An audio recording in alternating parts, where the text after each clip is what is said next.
All right, we are doing a new segment here. We're revealing the top 10 most played games in my Steam's history. I'm excited to do it because honestly, some of these are a surprise for me. I can already see them, of course, but it is a little bit of a surprise for me to begin with. And then, to be nice, we're also going to leave some reviews of them as well. Doesn't that sound like fun? Let's do it. I think I've only left like less than half a dozen Steam reviews in my entire life. So, we're going to go and turn on the screen region now. And then we're going to scroll up just a little bit. This is the Polybridge 2 soundtrack, by the way. Polybridge 2 soundtrack. Which you can also hear in the background. Alright, so I think we're not at the top yet. There you go. Starting from number 1. We got the by the way, just up here, this is Marbles on Steam. Or, yeah, Marbles on Steam. It just hasn't downloaded fully, so for some reason they put that up at the top. Number 1, The Binding of Isaac Rebirth. 3,590 hours on record. It's a little small. You know what? Hold on. Let me do a quick little artificial zoom in on this. That's when you do something like this. And something like this. And something like... And you're like, what the heck? It's getting smaller. And then you shrink it a little bit more. And you're like, what the heck? That's way smaller. Hold on, I've screwed it up. And then you go like that, and people are like, whoa, sorry, I doubted you. Look at that. Oh my god. Alright, so here, top 10 most played games on Steam.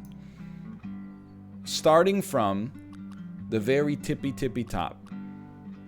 You can only see Battlegrounds right now. CSGO, Slay the Spire, Dota 2, The Binding of Isaac Rebirth. Okay. Rebirth, 3,590 hours on record. What's sobering for me is that I have played this game for at least an hour a day for like 10 years. And people are like, that's not that much. I have like 5,000 hours in Path of Exile. I have... 7,500 hours in TF2. I'm gonna, keep watching the stream because I'm gonna serve as some kind of escapism there because I feel like the less you think about that, the better. That's time that's kind of lost in the ether to begin with. I mean, it should bother you because I look at this and I go, that's 3,500 hours. I mean, imagine if I dedicated like an hour a day for 10 years, which is essentially what this is, to like learning a skill. Admittedly, sure, like this is work. A lot of these hours were productive. Some of them probably could have been served bettering myself or recording something else, but still. It's a lot, man. That's a lot of time. Yeah, that's like I don't know, 10 hours a day for a year, roughly. That's like close to half of a year, Half of a year of my 20s, basically, went to play in this game. And it only came out when I was 26, which is a scary thought. Anyway, this was... many of these hours were well spent. I was a little surprised to see that I don't have any other games that are over 1,000 hours. Here's where things get interesting. Next game, Dota 2. 878 hours on record. I have not played... Well, we played one segment of Auto Chess 2 years ago on the stream. Apart from that, I have not played Dota 2 since 2014. In 2012, I played a lot of Dota 2. There was actually... I mean, if we're doing, like, Draw My Life, there's almost like a fork in the road where, like, when I came back from Korea, I was recording one YouTube video a day and then spending like 6 hours a day playing Dota 2. I couldn't stream because our internet was not good enough back then. And then, like, one day, I just decided, like, I think I'm gonna play less Dota 2 and, like, work more.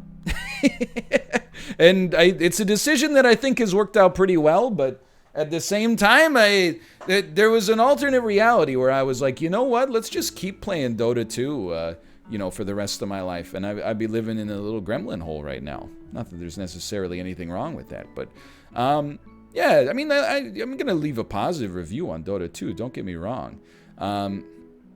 But let's go down. Slay the Spire. This one's pretty crazy because I only started playing this in 2017, I think. And the other thing about this is, like, Slay the Spire, I've got probably 150 hours on Switch as well, and maybe like 30 hours on the Xbox. So this is like, I've probably played like maybe 800 hours of Slay the Spire, would be my guess. It's a great game. I love this game. I could get sucked into this addiction again in no time. It's analytics poison, though. I think it's better served for that, like, early morning Saturday, cup of coffee, you know, baby's taking a nap but could wake up if you make any noise at all. So I love Slay the Spire. Not surprised to see it there. Number 4 here is going to surprise people. Counterstrike Global Offensive. I played when it came out in 2013, I think, or 2012. I played a decent amount. And then people that are here that are newish, or at least have not been around for 8 years, I used to, every single Sunday, I used to play either Counter-Strike Global Offensive or Chivalry on a private server. I honestly think I'm still paying for the private server. Every year, I do my taxes, I go through my expenses, and I see that I'm paying the server company €7 a month. And then I make a mental note, and I go, cancel that. But then by the time I'm done doing my taxes, I never want to look at anything financial ever again. So I've put it off, and I put it off, and I put it off, and then, like, I just wait for the next year. So really, like, yeah, you know, maybe one day we'll return to it. Let's put it that way. Yeah, we're losing a milkshake a month, man. It's still not as bad as the time I was accidentally subscribed to Pluralsight for 6 months without realizing it. But I love Counter-Strike Global Offensive. That's why I think I like Valorant so much. I was also, like, good at, well, not good, but I tried to be good at it for, like, a summer. There was one summer where, like, all I did was run or jog, let's say, and then, like, come home and play, like, 4 ranked games of Counter-Strike Global Offensive. But then I was, like, you know, bigger fish to fry. I mean, Rebirth came out in, like, 3 months after that. PUBG. It's crazy to me that CSGO is 11 hours ahead of PUBG, because I really did feel like I no-lifed PUBG for maybe 9 to 12 months. I guess I didn't stream it 8 hours a day, but we streamed it every Tuesday and some other days as well. I still, look, it kind of sucks now, let's be honest. But it was really, it caught lightning in a bottle when it first came out. What's crazy to think is that I guess PUBG was probably, like, it was probably my 4th most played game on Steam. And then Slay the Spire came in like a freaking, like a wrecking ball. I'd say of any of the games on this list, like, this one did the worst. In hindsight, this game is, like, it's aged worse than anything else on this list, I think, for sure. Alright, but that's number 5. Binding of Isaac, Flash. This is one of those things, it's like, you can't, you know when you see photos of yourself in, like, high school, and you're like, I can't believe I dressed like that? That's like Flash Isaac now. Like, at the time, when it was contemporary, it was incredible. There was nothing else like it. Going back to play Flash Isaac, it feels like stepping into a time machine. It is crazy to think as well that I only had 427 hours in that, and I was like the Isaac guy. It's wild. I guess it was really only like 3 years of Flash Isaac before Rebirth came out. Like, I think we've gone longer from Afterbirth Plus to Repentance than we did from Flash Isaac to Rebirth, which is also kind of crazy to think about. But you know what? Hold on. I'm like, wait a minute. This doesn't seem right. Was there like a stand... You know, I played a lot of Isaac with, like, Cheat Engine on because we were doing challenges and stuff like that, and... Yeah, I feel like, and with Spider Mod on, yeah, that seems right. So honestly, I wouldn't be, this has got to be at least over like 600, 700 hours. No, you use Cheat Engine to, like, set up custom challenges and stuff. Like, you know, what if you took like a one makes you larger pill every single room and stuff like that. Okay, EU4, we go down like 150 hours right here, which is a pretty big drop. I don't have a lot of games that are on like the high, the insanely high playtime. So EU4, we played multiplayer with Mathis, Orumba, and Quill every Friday for like 2 years. That was a lot of this time. But then on top of that, like I played a lot of EU4 in my downtime when it came out as well. Like I was into it. I enjoyed it. And it's an easy game to kind of know life, right? But again, this is another one. It's a lot like Dota, where when I was done with it, I just kind of never wanted to see it again. And like I kind of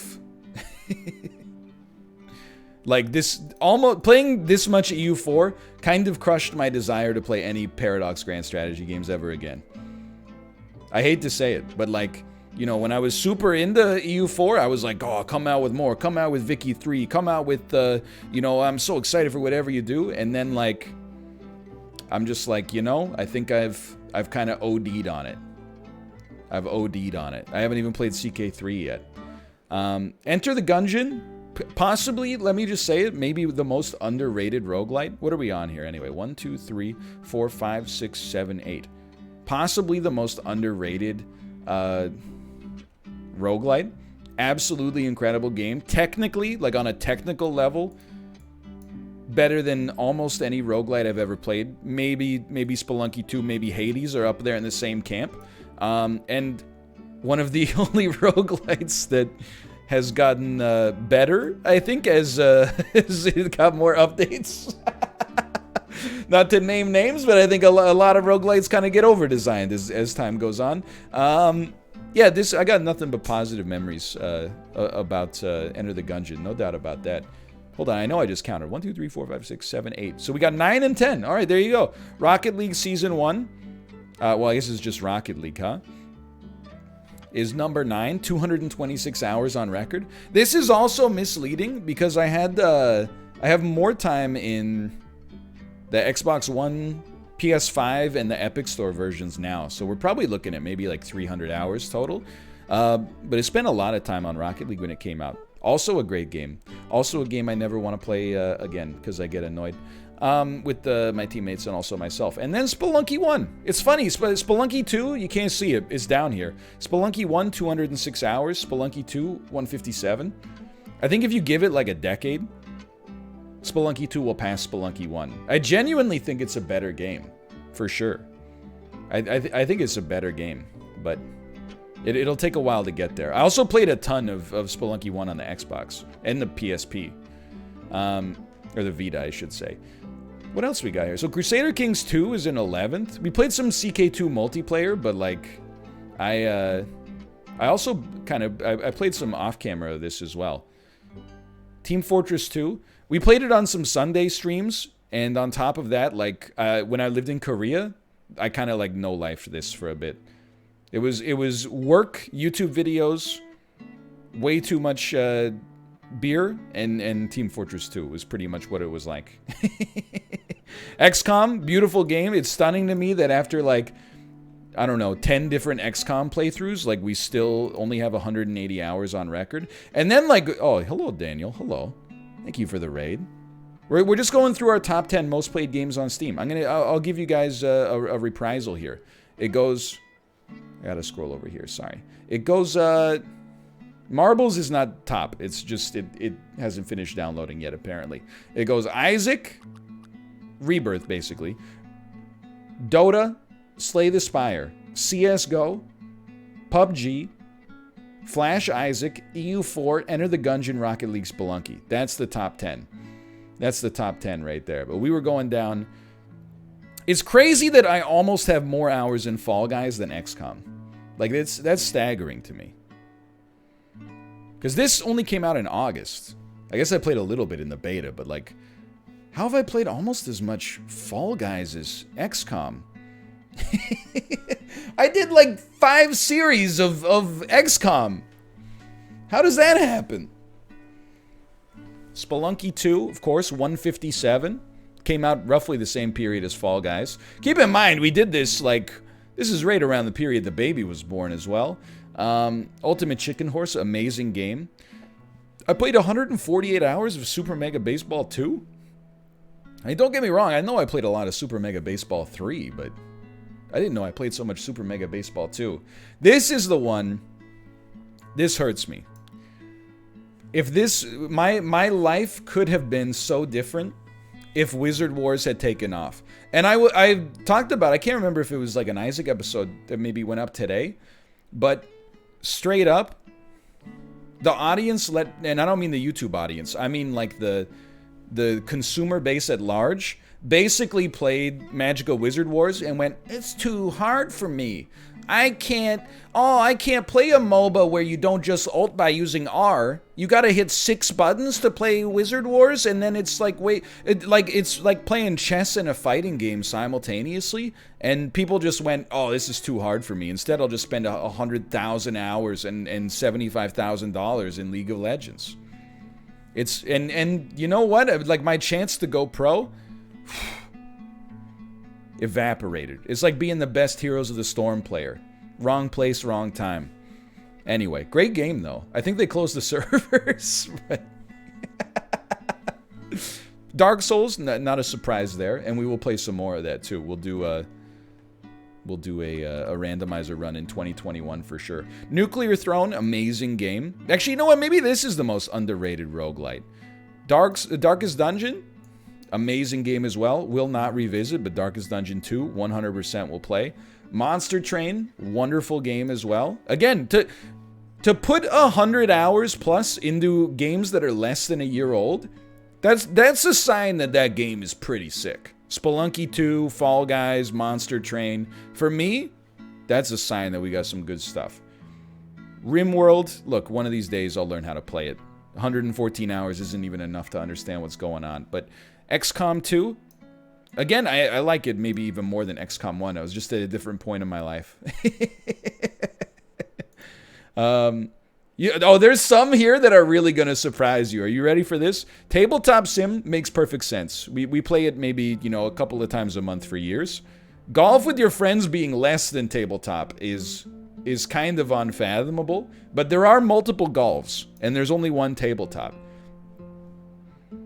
Jackbox 2, we have 78 hours in, but this is the one that I was like, you guys are going to be surprised. The Culling one, 75 hours on record. Can you believe that? Sinvicta and I, we did a series for a bit, and also we played recreationally at night for some time. The fact that the Culling has more playtime than FTL is frightening to me. It's very scary. Now, admittedly, I played a lot of FTL on the iPad as well. The mobile version was actually really good, but the Culling was one of a kind. The Culling was super unique when it first came out. It was awesome, and especially because like getting a gun was so rare. You usually got into hand-to-hand combat, and let's be honest, my aim is not that good, and it also is not what it used to be, but it made it feel like, I had a chance when I was in hand-to-hand combat, at least. It was like dodgeball. FTL, amazing game. What can you say? Incredible game. And so is Into the Breach, by the way. Dark Souls 3, don't at me, the best main series Souls game. Everybody thinks I hate Dead Cells. I don't hate Dead Cells. I like it exactly 68 hours worth. No more, no less. It's a good game. It's just not my favorite, long-term roguelite. Jackbox 3. Factorio, I honestly would have thought it was a little higher, but sure. The Golf Club 2019 featuring PGA Tour. It's gonna seem like I don't play this that much, but when it came out, I got into it a lot. And also, Malf and I, Malf set up his own club, and I used to play in tournaments on there on the weekend. Hitman 2, beautiful game. F1 2019, remember Malf 1? It didn't give us a lot of, or 2018. It didn't give us a lot of great memories, but I'll never forget Malf on Monaco and having some packet loss and just bricking his car into the wall because he had a little bit of buffering, and then he just exploded. Dark Souls Remastered. You could add this on to Dark Souls 1,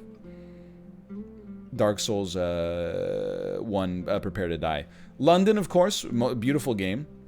Dicey Dungeons, great game. Planet Coaster, great game. One of the most criminally underappreciated games of the last generation, Splinter Cell Blacklist. 2013's #2 best game of the year on the Windy Awards from Northern Lion, youtube.com/Northern Lion. Splinter Cell Blacklist, the critics put out a hit on Splinter Cell Blacklist. This game is incredible. One of these days, this is going to be, when people who were like 8 start to work in the games industry, they're going to be like, we got to bring back Splinter Cell Blacklist. I promise you it's coming back. This was an incredible game. I beat the single player. I don't know how many times I've done this, like 0. I beat the game on normal difficulty, and then I beat the game on the hardest level difficulty, non-lethal. Although I think you have to shoot the final boss in the head. I can't remember. Just because I was that into it. And I played the single player, the multiplayer. The multiplayer was beautiful. The Spies v Mercs. Divinity, don't talk to me. Still hurts. Super Mega Baseball 3. Fallout New Vegas. Duck Game. Worms Revolution. Remember Speedrunners? I love Speedrunners, man. That was a great game. Tower Unite. I'm just scrolling down now to see some of the weird stuff. Yo, there's some weird stuff you're about to see, okay? You ready for this? You ready for some weird stuff? Hold on. Okay, Dead by Daylight, 43 hours. That's just, you know, we played some segments now and then. Hitman, wonderful game, beautiful game. Streets of Rogue, did a YouTube series. There's the weird one. H1Z1 Battle Royale. I actually had to think about this. I was like, what the heck is Z1 Battle Royale? This must be H1Z1. Not a great game. However, when it was the only Battle Royale that was on the market, oh man, just the concept carried a lot of value there.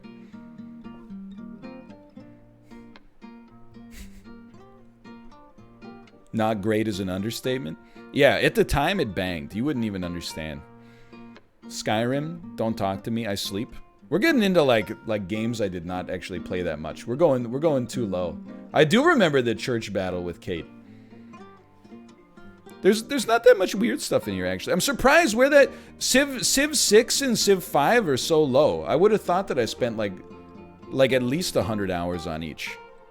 And then, oh, come on, man. Natural Selection 2? Now that was a game. When are they going to make Natural Selection 3? Yeah, stop making Subnautica. I know it makes you $100 million every time you come out with a patch. Stop making Subnautica. Start making Natural Selection games. Those were... The critics put out a hit. Oh, there's some stuff here that's like a real blast from the past. All these games are good. I'm not skipping Eden. All these games are good. There's Bumbo. Hello, Bumbo. X-Plane 11. That's why I bought my HOTUS in the first place. We actually did play a lot of Assassin's Creed 4.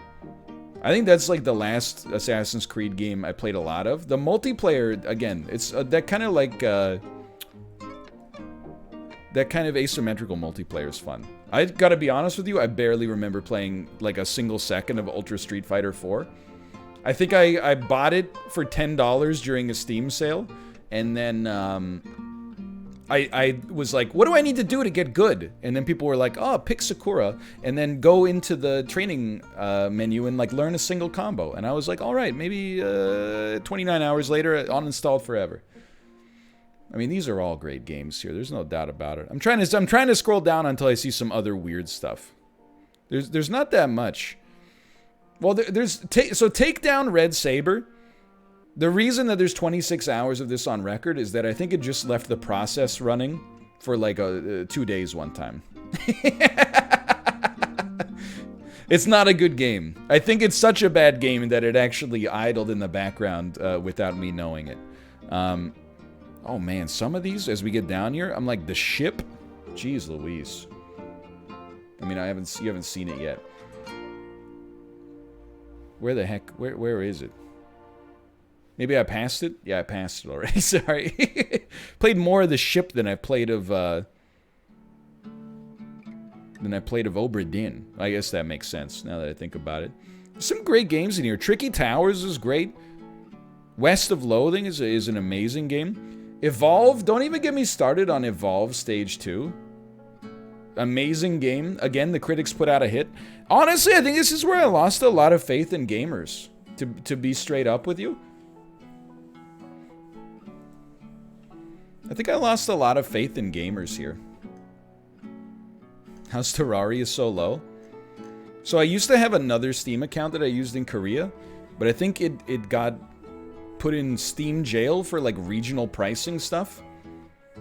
Like, because I was buying things in Canadian dollars from a Korean IP address. So I think it was like, you know, you can't do that. And I was like, all right, I'll make another account.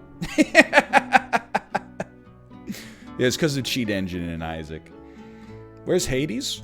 I played all my Hades on the Epic Game Store. For real.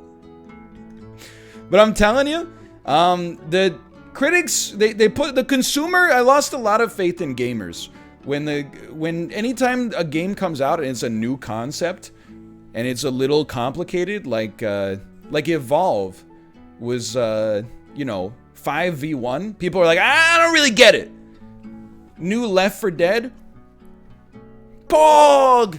Left 4 Dead 3! Pog! Magical Wizard Wars? You're telling me I gotta pay attention to the game while I game? No thanks. No thanks. They're remaking Skyward Sword! They're remaking Skyward Sword! Yes! The game I've already played, I can play it again! Sorry. Maybe took it a little too far. Sorry. I apologize. Okay, so let's start writing some reviews. I just want to see what the review page looks like when it comes up, okay? This game contains content that may not be appropriate for all ages. Okay, yeah, that's Isaac, okay?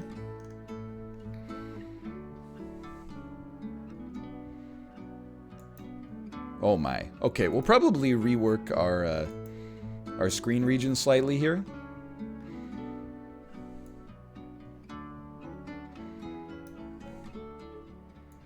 Something like, oh, you know what? And then we should just use the Lion's Den for this, but because I got the new camera, I haven't set up the Lion's Den screen region since.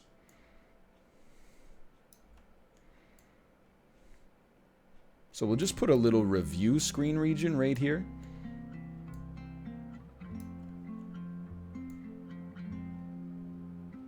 There you go. That looks perfect.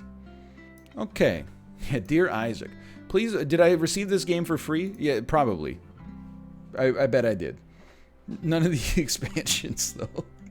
That's okay. Just, you know, I'm not trying to dredge up ancient history. Okay, let me just get the screen region going on. There you go. No, I remember. I got Rebirth for free for sure. Okay. Rebirth is an amazing game. It improved on Flash Isaac in almost every single way you can imagine, except possibly the soundtrack, and has served as a platform for a lot of new content to be added to the game. People have strong opinions about the way the game has developed since its release, but there's no denying that Rebirth itself was a slam dunk and a grand slam. One of the best roguelites ever made, and a huge inspiration for other developers in the genre ever since. Post review. Would you recommend it to others? Yes.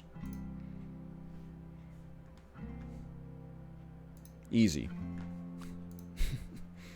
Allow comments. Ah, egg, I was here. Oh, egg. What does Hoborvat mean? Are you the real Northern Line? Egg review. Hey, trust this man. Hey, egg, I bought this game because of you. Egg. Okay, hold on. Every time I go back, I just gotta open 10 tabs here.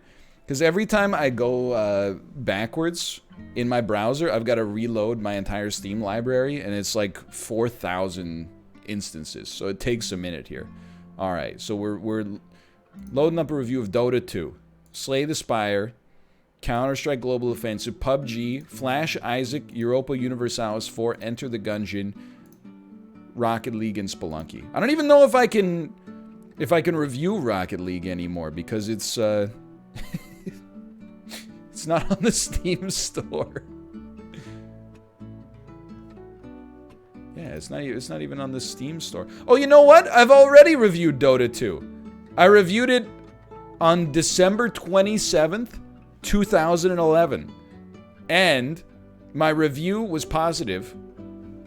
It said, one of the most addictive games I've ever played, exclamation mark. That was the total review.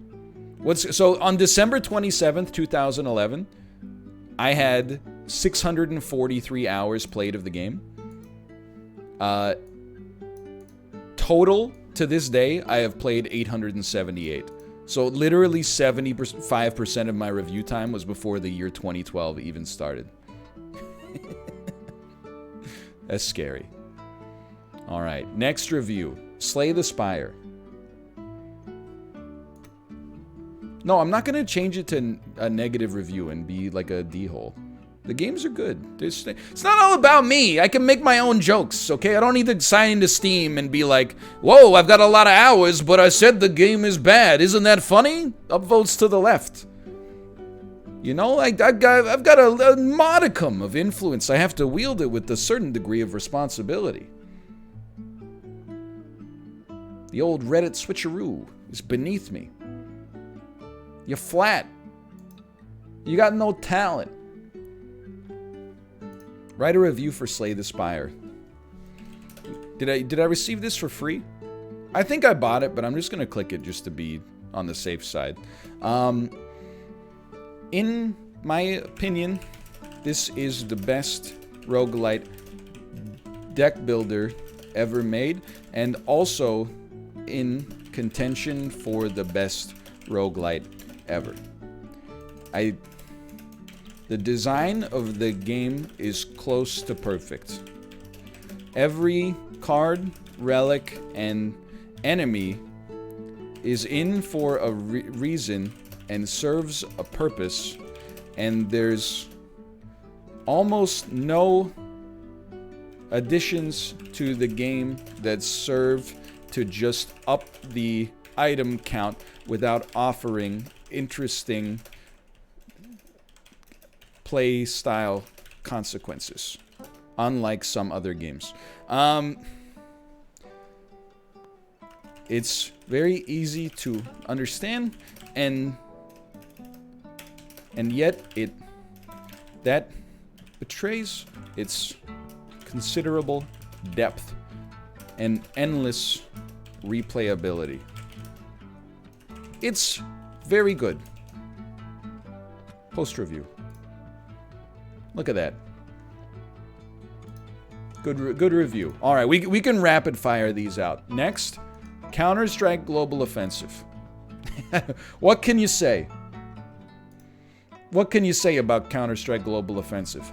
What can you say about Counterstrike Global Offensive? It's everything you could ever want from a first-person shooter. You can play it like a no-life gremlin. You know, I might have gotten this for free. I don't remember. Wait, hold on. Maybe it already... Oh, maybe it no... Oh, because it is free on Steam for everybody now. Okay, I recommend it, yes. You can play it like a no-life gremlin, but you can also boot it up and just frick around with the lads and dads without worrying too much about strategic play. It's also a very fun esport to watch if you're into that sort of thing. My CSGO phase is done, but I will always have fond memories of rushing B sneaky beaky like. Easy peasy lemon squeezy. Post review.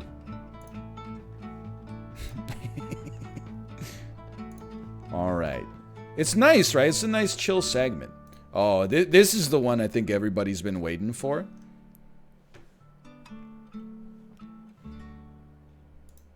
PlayerUnknown's Battlegrounds. Reviews mixed. All reviews mixed. Top review. 86 on Metacritic. How about that? Justin reviewed it. He said gun is 2,300 hours. Oh, Dan reviewed it. PUBG is exactly what H1Z1 and DayZ could have been. It takes the best of both worlds, gives you scopies, and improves upon the Battle Royale genre. The new golden standard for Battle Royale, and also so far has been tastefully monetized. Oh, times change. Enjoy with the full endorsement of someone with potato aim. Oh, here's the PUBG Core. No, we can't ban cheaters. No, we can't let you choose the map anymore. No, we can't improve AI for bots, even though they're the only players in some matches. No, we can't fix any lag, FPS stuttering, freezing, or crashing. No, we can't do whatever you like. Sorry, buy new skins. Me deleted the game. Yikes.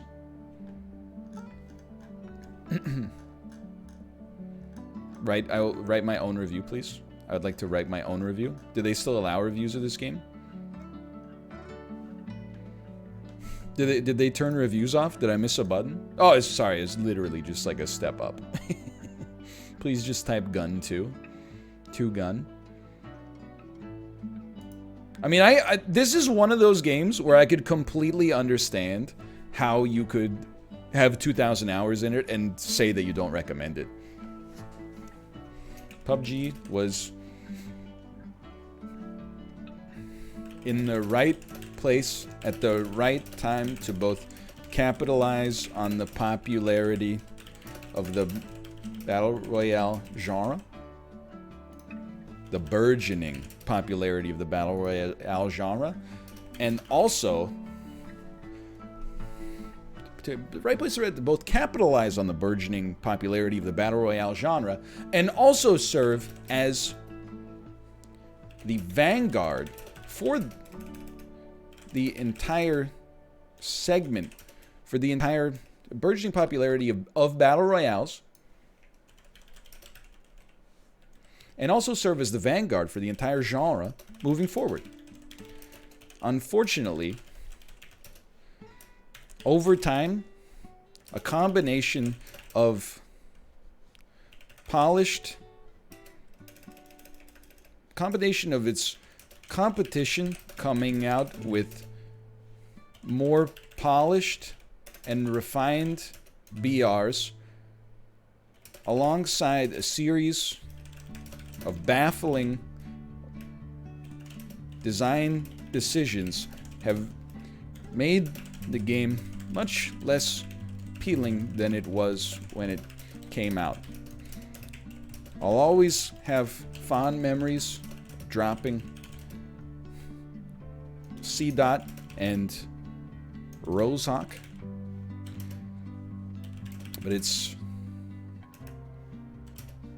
but the legacy of PUBG for me, unfortunately, is one of wasted potential. Do you recommend this game? Yes. I don't know. I mean, I hate to do it because I'm not a negative guy for the most part, but no. I'll admit I've played 400 hours, almost 500. I don't recommend PUBG now. I don't recommend PUBG now.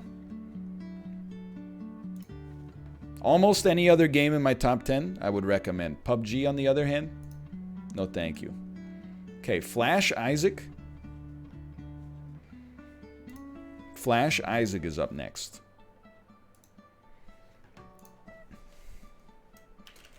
Oh, you put unfortunately in two sentences in a row. Son of a... Flash Isaac was an amazing game at when it launched. I had never played anything else like it. Rebirth has made the game a little redundant, but I still think it's fun.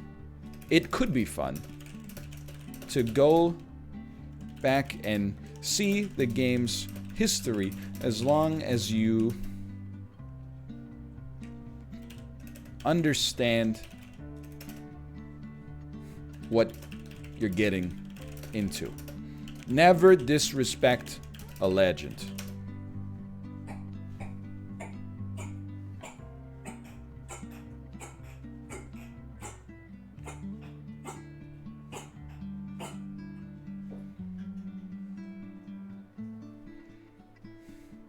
Post review. I don't know. Did I get it for free? Maybe. Alright, if you'll excuse me, I gotta go clean up Tomo's mess here. One moment, please. Oh, Tomo. You okay, buddy?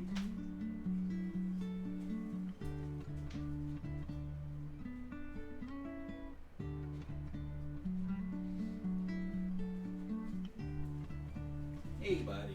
You doing alright?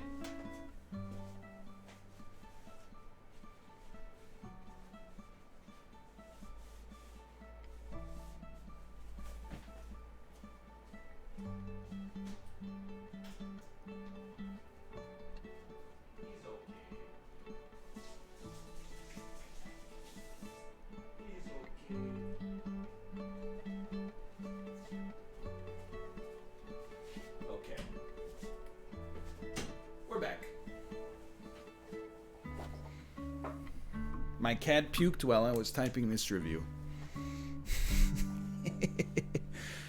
Please read Dan's review.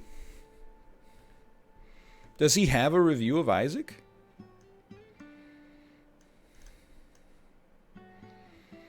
He does not appear to. He does? I don't see one.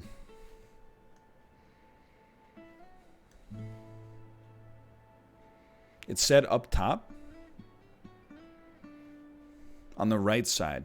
Oh, recommended. Recommended just means they gave it a thumbs up. It doesn't mean that there's a review. Scroll more. Okay. How many gifted subs when you see he has no review? Emerson has a review. Larson has a review. Oh, wait. You know what? Looks like I owe you some gifted subs. See all 8 reviews by your friends. I think they're loading right now.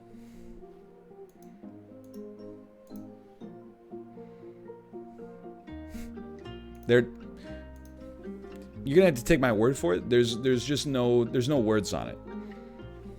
It says read all friends' reviews, but then it just comes up with a blank page. So we're gonna have to call that an agree to disagree situation. Scammed. I clicked on the button. It literally just said it said see all friends reviews, and it brought up a blank page. All right, write a review for Europa Universalis 4. Well, I didn't want to show you the page because I'd have to rework my screen region yet again to show you what it was. Write a review for Europa Universalis 4. Do you recommend it? Yes. Did you receive this for free? There's absolutely no doubt that I did. EU4 is a wonderful game and a beautiful way to get into grand strategy games if you're worried about being overwhelmed. There's nothing like the serotonin release of just painting the map as your favorite color and conquering the world again and again in a variety of different ways. You don't have to be genius to play, but it helps.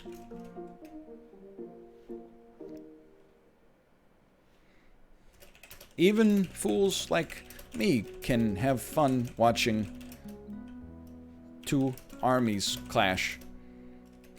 And the beauty of it is that even when you lose, you win the most valuable reward of all, a story.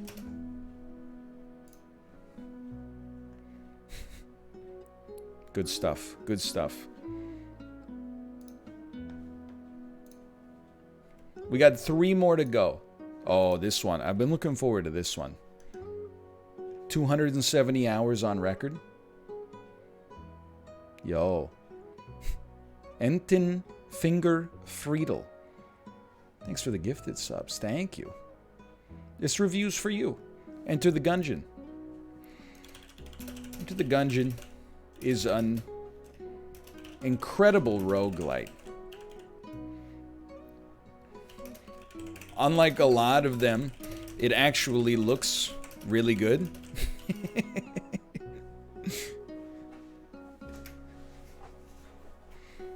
And has also gotten better over time. It's also got, let's just call it, we've gotten better with age.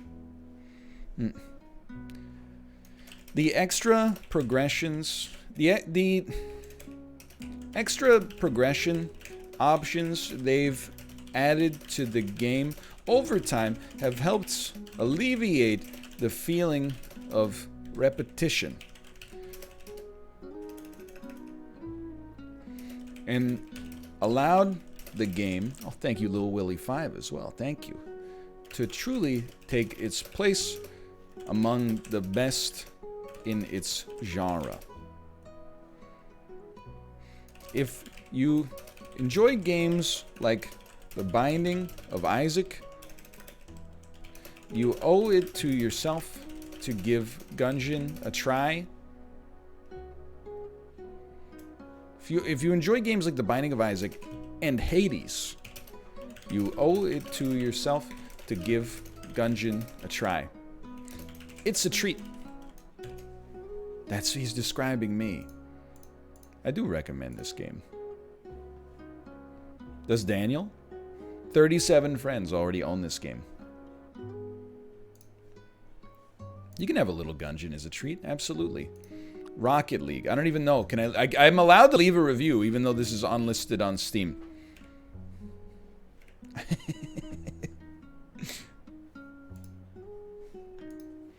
I don't know if anyone will read this, but I like the way it makes me feel when the car hits the ball. Yes, I recommend this game.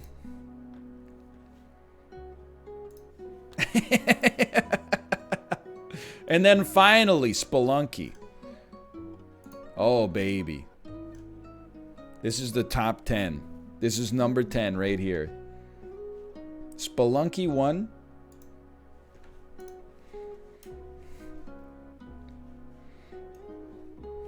Spelunky has a case to be the most well-designed roguelike in history. Once you realize it's been engineered from the ground up,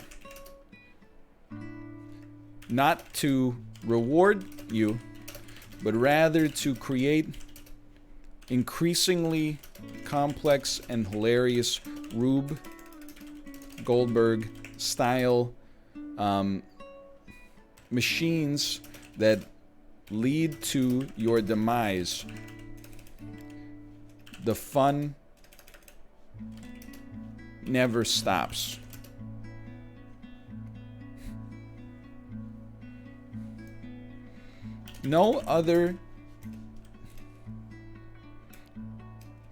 Few other roguelites hinge so little on the loot you get and so much on your raw skills and influences. A great run can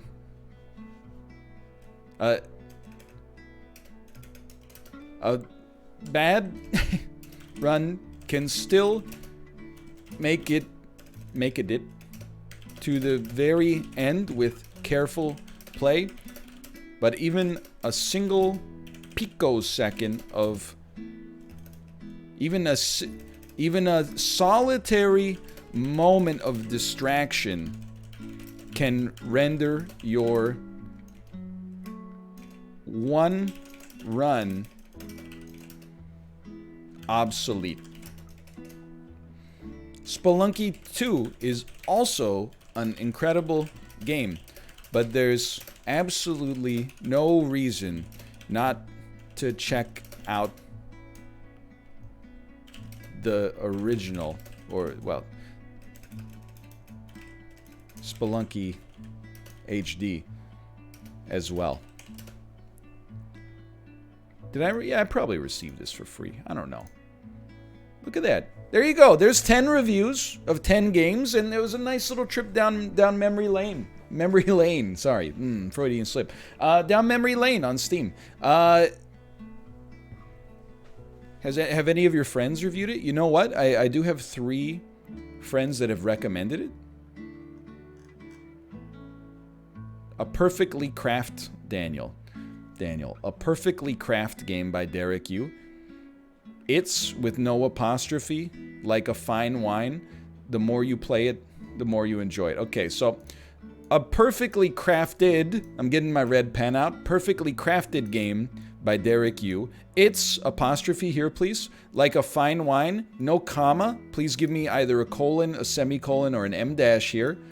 The more you play it, the more you enjoy it. And then I would circle this analogy, and I would say, how is that like a fine wine? How is playing something enjoying... Like, a fine wine gets better with age. That's not what you said, though. You said the more you play it, the more you enjoy it. So I would say see me after class on this one. Bear Taffy says, it's really, really good. Was this review helpful? Award. Wholesome. I will use 300 Steam points to give you the Wholesome Award, Bear Taffy. This award has been successfully granted. You have 96,000 points.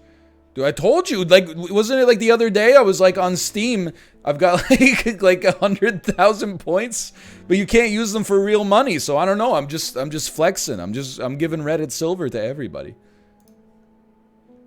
Yo, Dan, you got 1,300 hours in this game? What the heck? Oh my. Warning, if you are not in the market for what is essentially banging your head against a wall just to make a little chip in the paint, then I absolutely do not recommend this game. Use the money you save to go out and buy a meal deal, or I don't know, a jar of artisan pesto, and know in good conscience that the chap on the internet was probably right as you enjoy your meal. Or your pesto. Now, if you're still reading this review, it means you're likely a fellow masochist. Good news, my friend, this game has been hand-tailored solely for you, and me, and all the other people who made reviews, but still, it's made for you. Spelunky is a game without DLC and can technically be beaten in about 8-10 minutes. After reading that, you must be thinking, well, why on earth does everyone spend so much time on it? That is a fair question, which I will answer with a few statistics. 1. I beat the game for the first time yesterday after about 11 hours and 475 deaths. To put this in perspective, I beat The Binding of Isaac in 5 tries, and Noida in 30.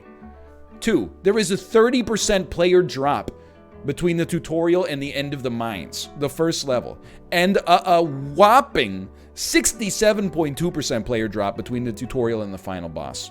And finally, 3. This game is bloody difficult, but not in the way that you might think. A lot of roguelikes use difficulty as a tool to beat the player down and basically spit in their face, but Spelunky uses it as a tool to assist the player in mastery. Every time you encounter something new, you will likely die in some impossible to imagine. I couldn't possibly know the level of danger I'm in way to it. This is the main reason why there are shortcuts that can be relatively easily opened. The game wants you to learn via trial and error and is pretty much perfectly centered around this process. The first time you use a shortcut to investigate the dangerous beast and/or trap, you will be confronted by something completely new. And I'm sure you can imagine what happens then.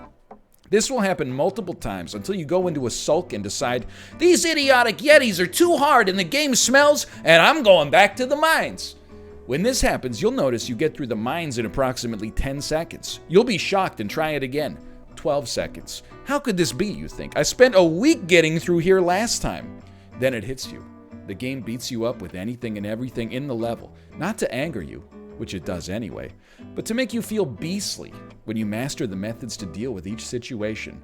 Sure, it might take ages, as I'm now discovering with my attempts to beat the game without shortcuts, and sure, this beastly effect can be shattered with the occasional bad bat, frog, bastard, monkey, or spaceship placement, but the sense of depth and gratification you get when you start dancing with the game is genuinely unrivaled. I like to think of myself as a bit of a hard game addict. I've played many of them, some good, some bad, but Spelunky is one of the few hard games to make me feel like my time has been well spent, and that's all down to this genius approach to mastery through trial and error. I'm not going to ask you to play this game. I'm not going to tell you to like it if you do, but if you fall into the admittedly niche category of hard game liking masochist, there's no better investment than Spelunky. Give you an award. Let's say, on this one, I'm going to give you the, this one you can have deep thoughts. Deep thoughts for you on this one. Yes, I'll give you 300 points for deep thoughts. Give award. Big brain with the snorkel on it. Close. All right. Well, that was a good segment. /marker.